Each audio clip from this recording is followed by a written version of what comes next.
Assalamualaikum warahmatullahi wabarakatuh. Sebelumnya perkenalkan, nama saya Tia Lestari dari Kebidanan kelas 1A.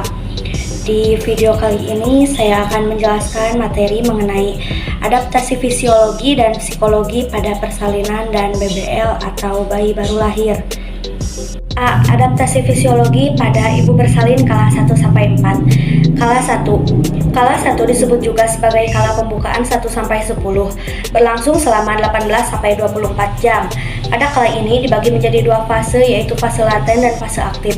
Fase laten adalah bukaan 1-3 cm, sedangkan fase aktif adalah bukaan 4-10 cm atau lengkap. Fase aktif dibagi lagi menjadi 3 bagian, yaitu 1. Fase akselerasi berlangsung selama 2 jam dari pembukaan 3 cm menjadi 4 cm. 2. Fase dilatasi maksimal berlangsung selama 2 jam dari pembukaan 4 cm menjadi 9 cm.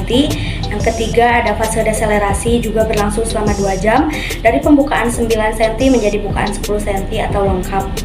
Terjadi perubahan fisiologi pada ibu bersalin kala 1, diantaranya TD atau tekanan darah meningkat selama kontraksi uterus dengan kenaikan sistolik rata-rata sebesar 10-20 mm air raksa dan kenaikan diastolik sekitar 5-10 mm air raksa di antara kontraksi-kontraksi uterus. Organ pencernaan, absorpsi lambung terhadap makanan padat akan berkurang sehingga ibu sebelum persalinan harus diberikan makanan cair. Suhu tubuh juga akan meningkat selama persalinan karena terjadinya mules atau his dan kontraksi uterus. Peningkatan suhu tubuh yang normal adalah antara 0,5 derajat sampai 1 derajat Celcius.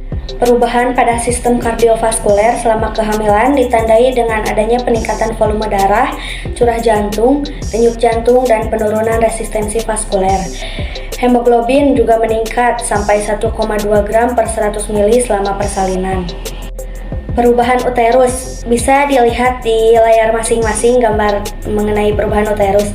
Kontraksi uterus mulai dari fundus dan terus menyebar ke depan dan ke bawah abdomen.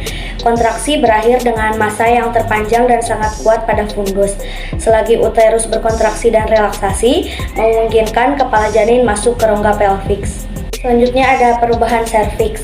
Sebelum onset persalinan, serviks berubah menjadi lembut. Di antaranya ada effacement atau penipisan serviks berhubungan dengan kemajuan, pemendekan, dan penipisan serviks.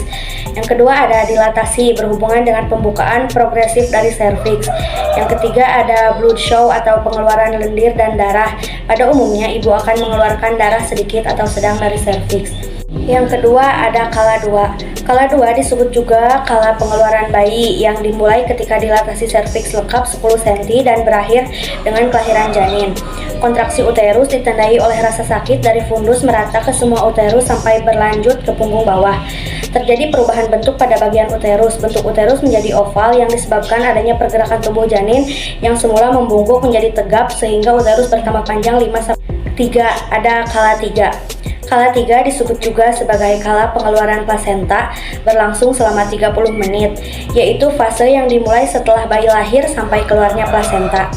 Terjadi penumpukan plasenta, menebal, kemudian terlepas dari dinding uterus dan setelah plasenta lepas akan turun ke bagian bawah uterus atau bagian atas vagina. Terakhir ada kala 4. Kala 4 disebut juga kala pemantauan 2 jam pasca persalinan, yaitu dimulai dari pengeluaran plasenta sampai 2 jam pertama pasca persalinan. Ada yang suhu tubuhnya naik turun pasca persalinan, ada juga yang tetap stabil. Itulah sebabnya kenapa pada kala 4 ini ibu harus terus dipantau kondisi normal tanda-tanda vitalnya.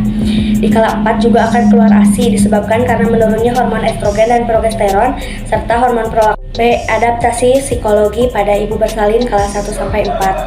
Pada kala 1, ibu akan merasakan sakit yang amat sangat ketika fase pembukaan, dikarenakan nyeri atau kram pada punggung, perut, atau kram layaknya nyeri yang dirasakan saat mendekati masa menstruasi, tetapi jauh lebih sakit. Juga kontraksi mulas tanda melahirkan terasa kuat, bahkan rasa mulas cenderung lebih kencang sehingga membuat rasa mulas terasa lebih berat.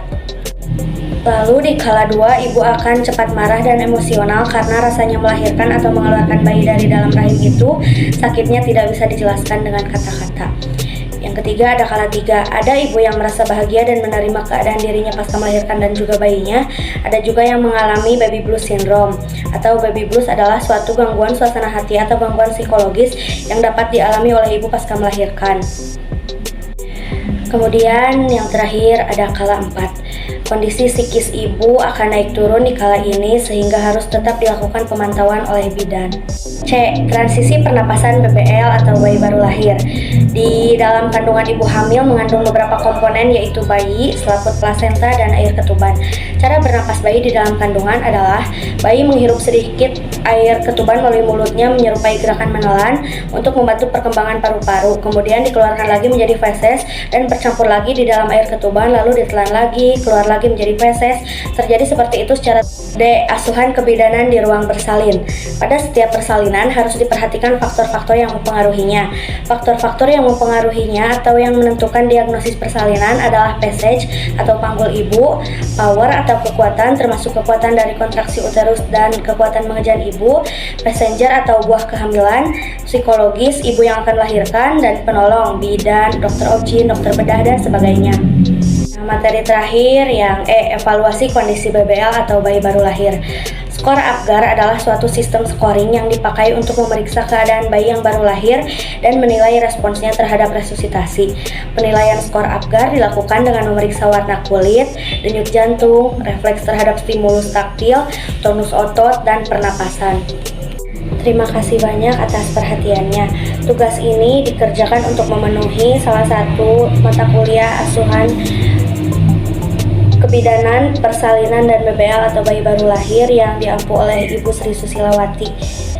Saya ucapkan terima kasih banyak. Wassalamualaikum warahmatullahi wabarakatuh.